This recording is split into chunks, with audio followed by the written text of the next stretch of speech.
We have just seen last time the reaction of metal with the salts of the other metal. In that we had observed that our iron nail got covered with the layer of copper over it. When we had taken the copper sulfate solution, right, there was a copper sulfate solution, and in that the nail was inserted. And in this, after say one day, next day, what we observed that iron nail has become reddish in color, the part which was dipped inside.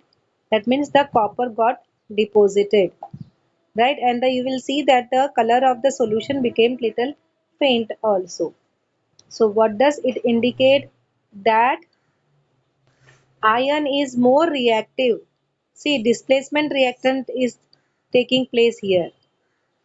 You have the copper sulfate, right? CuSO4. You have CuSO4. And what came? Iron nail came. So iron being a strong, highly reactive, it is going to replace copper. Copper को बचा लो उठ मेरे को SO4 के बाजू में बैठना है, like that. It will be like, huh? You can say the dadagiri will be there. So it will be making it FeSO4, and the copper will be liberated, right? Copper will come out. It will get displaced. So this is what you are going to observe. So it shows children, if you take now instead of ferrous sulfate, if you take instead of copper sulfate, if you take ferrous sulfate solution, and then if you insert the copper का plate in that, nothing will happen. मतलब copper में इतना जोर नहीं है कि वो ion को रिप्लेस कर पाए. Are you getting me? And that is why displacement reaction we say that highly reactive element displaces the metal which is having the low reactivity. That means the metals are not having the same type of reactivity. So let us understand about the reactivity series of metal. So we have seen that all the metal doesn't react in a similar manner. Whether so what is done is with the oxygen, water and acid, how they react depending upon them, the reactivity series is decided. If a metal A displaces another metal B from the solution of its salt, then it means that the metal A is more reactive than metal B. So we see the reaction with oxygen, water and acid. So children, in this chapter we are going to study about the reaction of the metals with the non-metals, with the oxygen, with water, with acid, etc. Okay, so first we'll see that, as I told you, that metal A plus salt solution of metal B gives you the salt solution of metal A plus metal B. Then it means that A is more reactive than B. Correct? So confirm with the experiment, which is more reactive, iron or copper? Yes, it is iron which is more reactive than the copper. So depending upon all such things, children, we have made the reactivity series. See, the reactivity series is there in front of you. Can you see these arrows here with green and red, green and red? Yes. Okay. So heading first, you can see the category is made till calcium.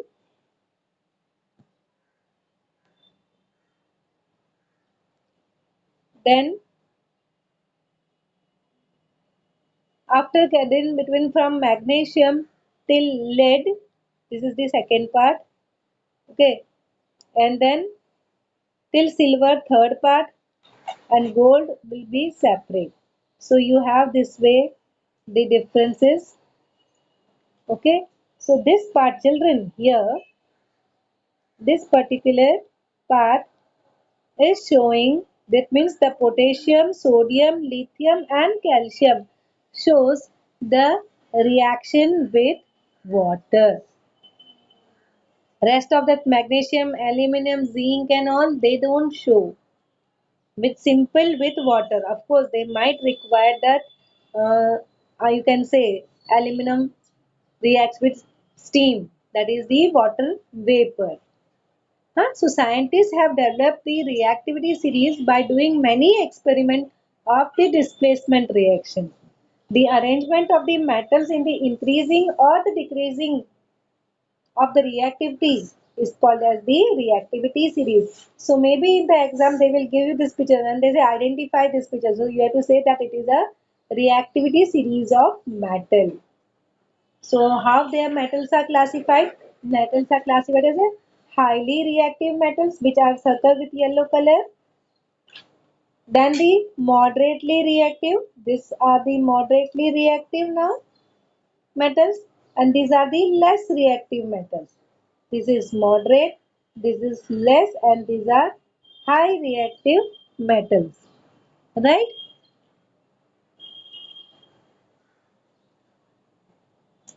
Yeah. So this is the reactivity series. Children, you have to remember at least this particular name so that you can understand the this particular part.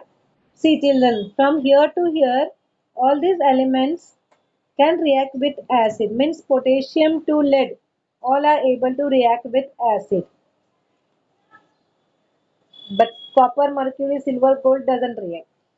Then, if you think of the with the oxygen entire part from right from here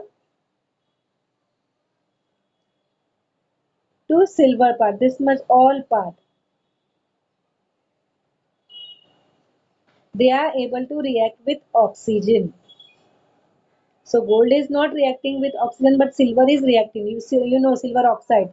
Navratri festival when goes on, we will wear the silver oxide ornaments also. So they all react with the atmospheric oxygen. So children, this is what is reactivity is here higher this part H. H stands for higher, and here as you go down here this is lower. So gold has got a very less reactivity because gold doesn't react with water, air, etc.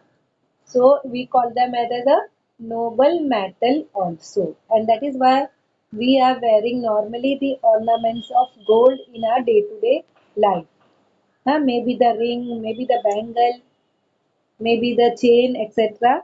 People wear because it doesn't react with the acid or oxygen and water at the normal condition.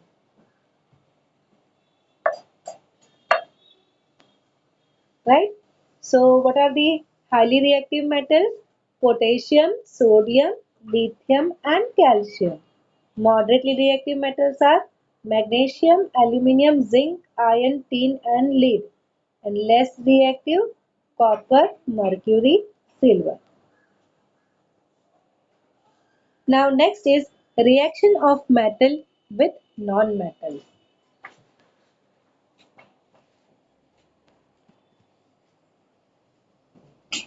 Now, children, noble gases, whatever we are having, maybe the lithium, neon, argon, they do not take part in the chemical reaction, right?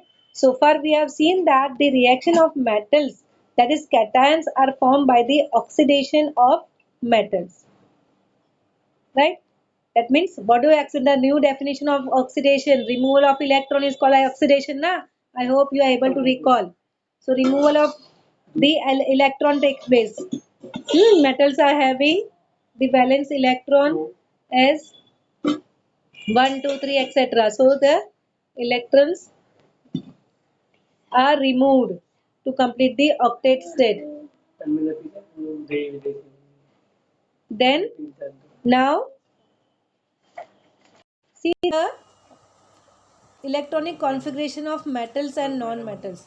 Metals normally you will see the third orbit may be having one shell or one electron or two electron or maximum three electron. Whereas in non-metals you will see that they have 5 electrons, 6, 7, 5, 6 or 7 electrons. They are all are non-metals. So what is done is that all are trying to get the noble gas configuration, right? That means they wanted to complete the octet set. So metal they lose the electrons, while non-metal they gain the electron, right? You already studied about this formation of NaCl, right? So Na281, Cl287, and then when they combine, Na ion is 28 and Cl ion is C288. So like that. So you can take the different examples. You can see, take the example of the magnesium chloride, potassium chloride, etc. and understand. Now let us go ahead with the chemical properties of non-metal. First, let us understand about the reaction with the oxygen.